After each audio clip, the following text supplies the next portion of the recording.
Hello నమస్తే, welcome to four sides TV. ఇప్పటి వరకు మన దేశంలో లవ్ జిహాద్ చూస్తూ వచ్చాము, కానీ ఇప్పుడు కార్పొరేట్ జిహాద్ బయటపడుతూ వచ్చింది. టీసీఎస్ కంపెనీలో జరిగినటువంటి ఒక ఉదంతం ఇప్పుడు దేశవ్యాప్తంగా ప్రతి ఒక్కరిని కూడా ఆశ్చర్యానికి గురి చేస్తూ ఉంది. లవ్ జిహాద్ పేరిట హిందూ మతానికి సంబంధించినటువంటి మహిళల్ని మతం మారాలి అంటూ కూడా ప్రేరేపించడము, అలాగే కొంతమంది ట్రాప్ చేసి పర్టికులర్గా జరిగినటువంటి సంఘటనలు మన దేశంలో చాలా చూస్తూ వచ్చాము. ఇలాంటి పరిస్థితుల్ని సినిమాలుగా స్టోరీలుగా కూడా తీస్తూ వచ్చారు.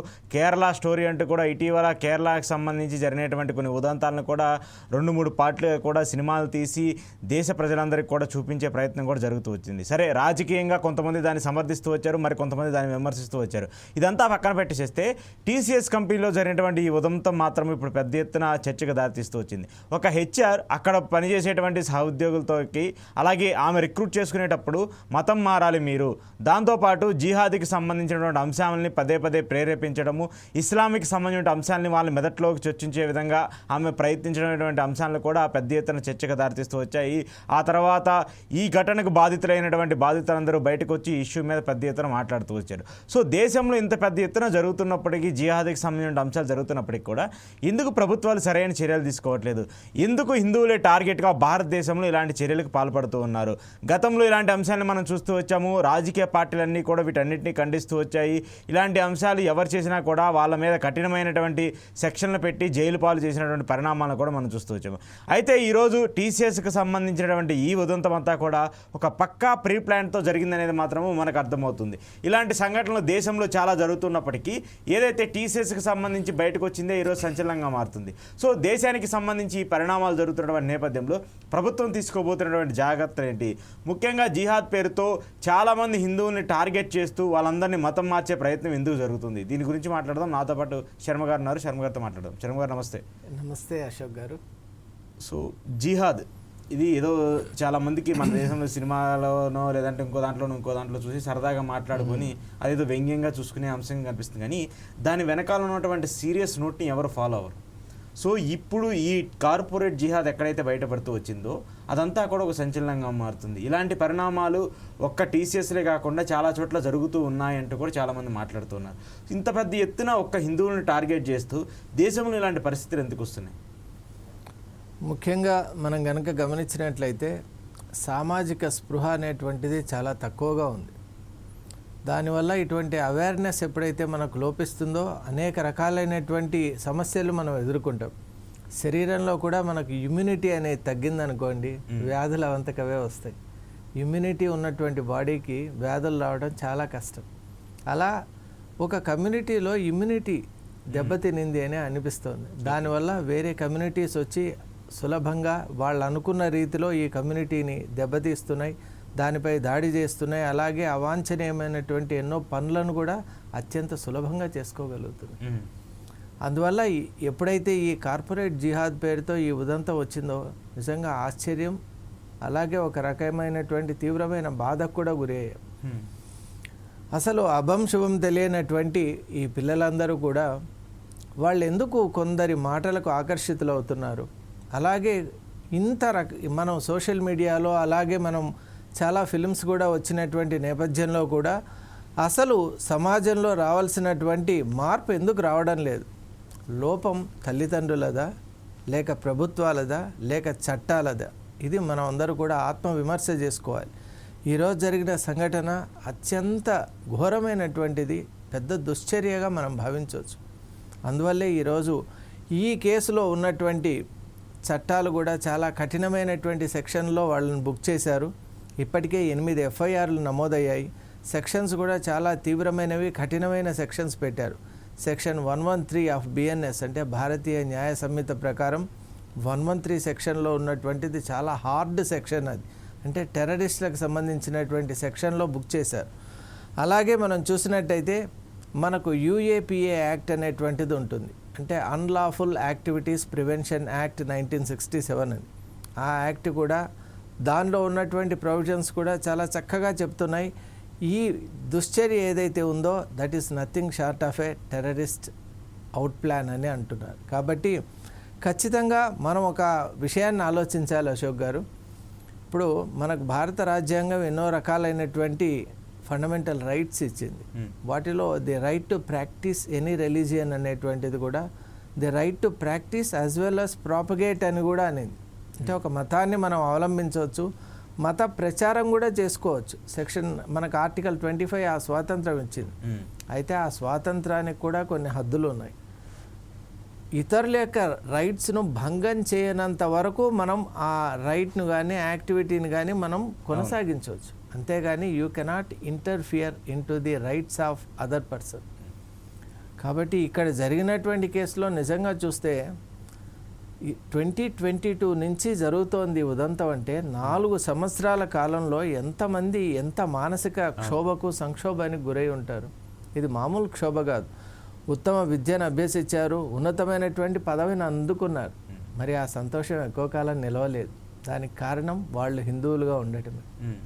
మరి అక్కడ ఉన్నటువంటి మీరు చెప్పినట్టు ఆ రిక్రూట్మెంట్ ఏజెన్సీ ఏదైతే ఉందో మరి వాళ్ళ తప్పిదమా, లేక అక్కడ ఉన్నటువంటి ఆ టీమ్ లీడర్స్ ఎవరైతే ఉన్నారో దనీష్ అని అలాగే తౌసిఫ్ అని ఒక 78 నేమ్స్ అక్కడ యాడ్ చేశారు క్రిమినల్ లిస్ట్లో. మరి వీళ్ళందరూ కలిపి ఒక పన్నాగంగా హిందువుల్ని హరాస్ చేయటం, వాళ్ళని టార్గెట్ చేయటం, అలాగే కొంతమందికి బలవంతంగా వాళ్ళు స్కల్ క్యాప్ ఏదైతే వాళ్ళ ధర్మానికి సంబంధించిన స్కల్ క్యాప్ ఉంటుందో దాన్ని ధరింపజేయటం, ఇవన్నీ కూడా చిన్న తప్పిదాలు కావు. అవి నిజంగా చెప్పాలి అంటే ఒకరి మతంలోకి మనం చొచ్చుకుపోవడం అనేది ఘోరాతి ఘోరమైన నేరం. ఎవరి మతం వాళ్ళు ఫాలో చేయాలి. మతం అంటే అభిమతమే కదా. కాబట్టి మీ అభిమతాన్ని మీరు కొనసాగించండి, కానీ you have no right to trespass into the religion of others.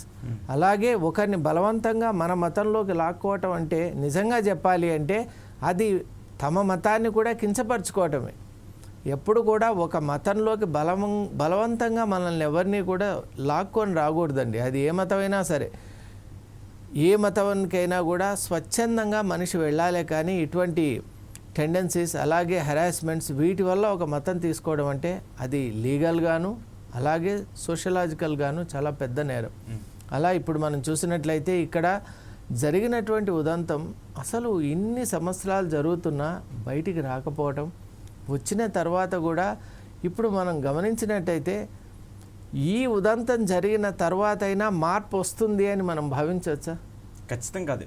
ఇంత పెద్ద ఎత్తున జరిగినా కూడా మళ్ళా మనం ఇంకొక దాని గురించి మాట్లాడుకోబోతున్నాం మరుసటి రోజు అంటే ఇంకా అంతకంటే షేమ్ ఏముంటుంది చెప్పండి. అందువల్ల ముఖ్యంగా చెప్పాలి అంటే ఇక్కడ చట్టాలు వాటి పని చక్కగా చేస్తున్నాయండి. కానీ చట్టం ఎప్పుడు చేస్తుంది? క్రైమ్ జరిగిన తర్వాత, ఒకరు దాని గురించి తెలియపరిచిన తర్వాత. కాబట్టి ఇక్కడ ముఖ్యంగా మనకు కావాల్సింది ఇటువంటివి అవాయిడ్ చేయాలి అంటే సామాజికమైన స్పృహను పెంచుకోవాలి, మనల్ని మనం సంస్కరించుకోవాలి. ముఖ్యంగా తల్లిదండ్రులపై బాధ్యత ఉంటుంది అని నేను భావిస్తాను. అలాగే ఎవరైతే ఈ ఉద్యోగాలకు వెళ్తున్నారో వాళ్ళకు కూడా ఒక నైతికత ఉంటుంది, ఒక బాధ్యత ఉంటుంది. ఎందువల్ల అంటే ఒక ఉన్నత విద్యను అభ్యసించినటువంటి వాళ్ళు ఇటువంటి వాటికి ల్యూర్ కాకూడదు, అట్రాక్ట్ కాకూడదు. మన ధర్మం ఉంది. అలాగే ఎటువంటి పదవిని ఆశించి మనం కాంప్రమైజ్ అయ్యే తత్వం చాలా తప్పండి. అందువల్ల మనం చేయవలసింది ఏంటంటే ఇటువంటిది ఎక్కడైనా కనుక మీరు చూసినట్టయితే వెంటనే you should bring it to the notice of the law. అలాగ మనం సత్వరం కనుక చేసినట్టయితే మనల్ని మనం కాపాడుకుంటాం, మనలాంటి ఎంతోమంది ట్రాప్ కాకుండా మనం కాపాడగలుగుతాం. కానీ ఒకటి శర్మ గారు, ఇప్పుడున్నటువంటి సిచ్యువేషన్స్లో హిందుత్వంలో ఐక్యత లేదనుకోవచ్చా? ఎందుకంటే ఐక్యత లేనటువంటి పరిస్థితుల వల్లే ఇలాంటి సంఘటనలు ఎదురవుతున్నాయి అనుకోవచ్చు. అబ్సల్యూట్లీ. ఎందువల్ల అంటే మనం ఒక రకంగా చెప్పాలి అంటే ఇతర మతాలు అవి ఎందుకు ఆ విధంగా దృఢంగాను అవి అనుకున్నటువంటి కార్యక్రమాలు చేసుకొని పోతున్నాయంటే వాళ్ళలో ఒక రకమైనటువంటి మతానికి సంబంధించిన ఒక కట్టుబాటు ఉంది, ఒక పద్ధతి ఉంది, దాన్ని గురించి ఉన్నటువంటి వాళ్ళకి ఆలోచన ఉంది, వాళ్ళ విధి విధానాలు ఉన్నాయి, అలాగే వాళ్ళ పరిమితి ఏంటో కూడా వాళ్ళకి తెలుసు. కానీ మన ఈ సనాతన ఈ హిందూ ధర్మంలో ఎలా ఉందంటే టూ మచ్ ఆఫ్ ఫ్రీడమ్ అయిపోయింది. అలాగే మనం అందరూ కూడా ఎలా అంటే నిజంగా మన ధర్మం సనాతనమైంది కాబట్టి చాలా గొప్పది. ఈ ధర్మం యొక్క విలువ తెలుసుకోవాలి, వైభవం తెలుసుకోవాలి, తత్వం తెలుసుకోవాలి, విషయం తెలుసుకోవాలి. అలాగే ఇటువంటి టెండెన్సీస్ ఎక్కడైనా మీరు చూసినట్టయితే not only with respect to Hinduism అండి. ఇప్పుడు రేపు పొద్దున సపోజ్ సిక్కిజం ఈజ్ అటాకింగ్ ఇస్లాం అనుకోండి, ఇస్లాం ఈజ్ అటాకింగ్ క్రిస్టియానిటీ అనుకోండి, ఏ ఒక్క రిలీజియన్ కానీ ఇంకొక రిలీజియన్ను అటాక్ చేయరాదు. ఆ రిలీజియన్ తన బాణీలు తన మానాన్ని తన పని చేసుకుంటూ వెళ్ళాలి, తన బాణీలో తాను వెళ్ళాలి. అంతేగాని ఇంకొకరిని అట్రాక్ట్ చేయడం కానీ బలవంతంగా కన్వర్ట్ చేయడం కానీ అది చాలా పెద్ద నేరం. కాబట్టి it is open to all religions. ముఖ్యంగా ఇక్కడ అఫెక్టెడ్ పార్టీస్ హిందూస్ ఉన్నారు, అలాగే చాలా కేసెస్లో కూడా హిందూసే ఉన్నారు. కాబట్టి మనం హిందూ వల్నరబిలిటీని గురించి మనం మాట్లాడుకుంటున్నాం. ఈ కేసు నాసిక్ కేసు ఏదైతే ఉందో నిజంగా మహారాష్ట్ర లాంటి ఒక కన్జర్వేటివ్ సొసైటీ ఉన్నటువంటి నాసిక్లో ఈ కేసు జరిగిందంటే నేను ఇప్పటికి కూడా నమ్మలేకపోతున్నాను. మహారాష్ట్ర సొసైటీ అనేది చాలా ట్రెడిషనల్ సొసైటీస్, అంత మంచి సొసైటీస్ నేను చూశాను. మరి అటువంటి సొసైటీస్ ఉన్నటువంటి రాష్ట్రంలో ఇంత దారుణమే జరిగిందంటే ఇక వేరే రాష్ట్రాల్లో మనం చెప్పాలా. కాబట్టి ఇది ఒక కనువిప్పుగా ఉండాలి. ఏ మతం ఇంకో మతాన్ని దాడి చేయడం, కన్వర్ట్ చేయాలనుకోవడం అది నిజంగా రాజ్యాంగ విరుద్ధమే కాకుండా అది ఒక ఆధ్యాత్మికంగా కూడా చాలా తప్పని నేను భావిస్తున్నా. కాబట్టి ఇది అందరికీ ఒక కనువిప్పుగా ఉండాలి, అలాగే ఒక రైజింగ్ కాల్గా ఉండి ఇక మీదటైనా అందరూ కూడా తమ యొక్క పనులను తమ యొక్క పద్ధతులను మార్చుకుంటూ ఉండాలి అని నేను భావిస్తున్నాను.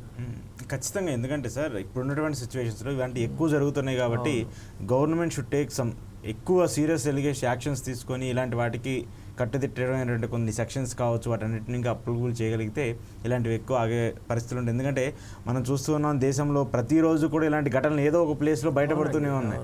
మనం దేశవ్యాప్తంగా ఉన్నటువంటి అన్ని రాష్ట్రాల్లో కూడా ఇలాంటి ఘటనలు జరుగుతున్నాయి. కాబట్టి ఖచ్చితంగా కేంద్ర రాష్ట్ర ప్రభుత్వాలు వీటి మీద ఎక్కువగా చర్యలు తీసుకోవాలి. అలాగే హిందుత్వానికి సంబంధించి హిందుత్వ ఐక్యతకు సంబంధించి కూడా దాన్ని ప్రేరేపించాల్సిన బాధ్యత కూడా ఉంటుంది. ముఖ్యంగా తమకి తాము చైతన్యవంతులు చేసుకోవాల్సిన పరిస్థితి ప్రజలకు కూడా ఉంటుంది. కాబట్టి మతాన్ని గౌరవించండి, పరమతాన్ని స్వాగతించండి తప్ప దాన్ని ఎక్కడా కూడా మనం మారే విధంగా దానికి మనం ఇన్ఫ్లుయెన్స్ అయ్యే విధంగా ఉండకూడదనేటువంటి పరిస్థితులు కూడా కనిపిస్తున్నాయి. ఈరోజు టీసీఎస్లో జరిగినటువంటి ఈ ఉదంతమే కాదు, చాలా రాష్ట్రాల్లో చాలా పరిస్థితులు కూడా ఇలాంటి వాటిని ప్రేరేపిస్తున్నాయి. కాబట్టి ప్రతి ఒక్కళ్ళు కూడా ఇలాంటి విషయాల్లో జాగ్రత్తగా ఉండాలి. ఇలాంటివి ఏమైనా మీ నోటీస్కి వస్తే మాత్రము ఖచ్చితంగా దాన్ని కోర్టులను అప్రోచ్ అవ్వడమో పోలీసులను అప్రోచ్ అవ్వడమో చేస్తే అది ఇలాంటి పరిస్థితులకు దారి తీయకుండా అయితే ఖచ్చితంగా ఉంటుంది. Stay tune with foresight TV.